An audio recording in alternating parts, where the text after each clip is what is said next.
Today, I just wanted to make you guys a quick video on showing you how to render out in an alpha channel or transparent layer out of Unreal Engine 5.8. I noticed there's not a lot of videos out there showing you how to do this that are very well put together, and it's definitely a sticking point for a lot of people that have asked me how to do it, so I thought I'd throw it together real quick. And if you're curious, like, why would you do this as a content creator, there's actually a few reasons. Probably the main one being you want to do 3D alerts as they get more popular. Like, this is a 3D alert I made in Unreal, and I just rendered it out the exact way I'm showing you. Or another use would be like, you want to have a screen like this with a desk in front of you, or like this where there's your screen is behind the frame and stuff like that with the dragon wing. So all that kind of stuff happens right here in this style of render out, and everything I just showed you was made in Unreal Engine. So it's very quick, very simple. So again, this video is just a render out process. It's not going to be how to set up, how to animate, how to do a level sequence, any of that stuff. So the first thing I need to do, assuming you're ready to go with the render out process, is I want you to select most things in your outline here, and I'm going to show you what I mean right now. I'm going to go ahead and select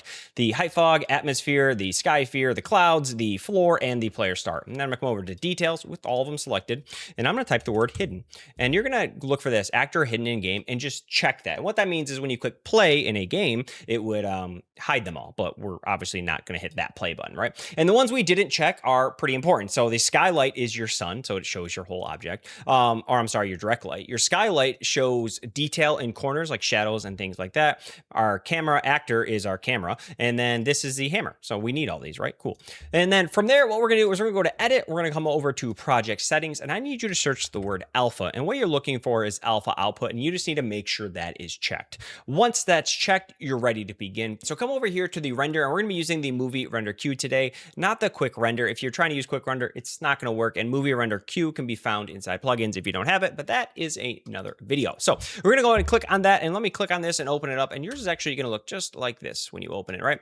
And so what we're going to do is we're going to click the add, and you're going to add your level sequence, which mine's right here. And then you can see you can't configure this right away, and I think this is a change in 5.8. I can't quite remember, but what you need to do is on the right here, come to configure, preset. Now you can see over here it says unsaved config. Click that for me and you get all of your options right here. Just click on the plus settings button right here and go to PNG and add a PNG. And this yellow toggle, we're going to toggle that one on, and we're going to go to JPEG right here and we're going to toggle that one off. And then under PNG, with it selected, come to right alpha and make sure right alpha is checked as well. From there, we're going to come down to deferred rendering. Again, it's toggled on, and we are going to check this on, which is accumulator includes alpha. We want that as well. And finally, we're at the output. This top one is where you want it saved at. That is totally your decision. I'm going to use this random folder. And then this is how big you want to make it or what quality it is. Right now, I know people are like, I want mine to be high quality, so I'm going to make it 4K. Well, just understand the larger you make the resolution, the bigger the file is, and it has to run that plus a video game and everything else, and you get bogged down quickly. So just keep that in mind. Make sure it's nothing too crazy. I'm actually totally fine with 1080p. That's what most people stream it anyways. I'm gonna click accept there, and I'm gonna hit render locally. And you can see already in the render preview, there's no background. The clouds and everything, they're all gone because we checked hide actor in game, right? So once that is done, you're going to open up your video editing software. I don't care what software you use. I just use Premiere Pro because that's what I own. I know people are like, well, that costs money. Well, you use DaVinci Resolve. A lot of them will do this. Pretty much any of them do what we're about to do now. So create a new project, whatever you want it to be. This is fine for me. Replace the old one. And from here, I'm going to go ahead and I'm going to open up this file right here. Let me start back one here. So mine was under new folder. And this is what you're going to see is a bunch of still images, but don't let that panic you. Click the very first one right here. And then down here on the left, you're going to see image sequence. Go ahead and make sure that is checked for me and click open. And it's going to pull it into your software. And I'm just going to drag mine on my timeline so I can see it. And there it is right there with nothing behind it. And if it was animated, it would play the animation right now. Ours just isn't animated. Okay. And then from there, what I'm going to do is I'm going to go file and I'm going to come up to export right here, export media. And this is the part where people usually get like tripped up if they've made it this far. And so I don't want a MP4 file. What I'm going to do is I'm going to come down here to QuickTime. I want it to be a QuickTime. And under there, I'm going to go to video settings. Under video settings, the video encoder, I actually want to change this to Apple Res 444.